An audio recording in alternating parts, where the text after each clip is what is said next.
Praise the lord. ఈరోజు దేవుని వాగ్దానము తేదీ మార్చి 11, 2026. యోహాను సువార్త 12వ అధ్యాయం 46వ వచనము.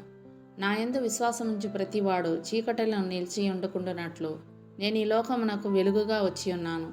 ఆమేన్. ఈ లోకమంతా అంధకారంలో మునిగి ఉంది. దేశ ప్రజలంతా చీకట్లో ఆవరింపబడి ఉన్నట్టుగా మనం చీకట్లో కూర్చోనక్కర్లేదు. కారణం, విశ్వాసం ద్వారా మనం వెలుగును పొందేటట్లుగా యేసుక్రీస్తు ఈ లోకానికి వచ్చాడు. ప్రతివాడు అనే ఈ మాట చాలా విశాల భావంతో కూడిన మాట. ఆ మాటలో నువ్వు నేను కూడా ఉన్నాం. మనం యేసుక్రీస్తులో విశ్వాసం ఉంచితే ఎంతమాత్రం మరణపు ఛాయలో కూర్చోం కానీ ఎప్పటికీ అంతం కానీ వెలుగులోనికి ప్రవేశిస్తాం. ఇప్పుడే ఆ వెలుగులోనికి మనం ఎందుకు ప్రవేశించకూడదు? మన మీద కొన్నిసార్లు మేఘాలు ఆవరించి ఉండొచ్చు. అయినా మనం యేసుక్రీస్తులో విశ్వాసం ఉంచినప్పుడు ఆ మేఘాల చీకట్లో మనం ఉండిపోం. మనకు గొప్ప పగటి వెలుగునివ్వడానికి ఆయన వచ్చాడు. ఆయన రాక వ్యర్థమైపోతుందా?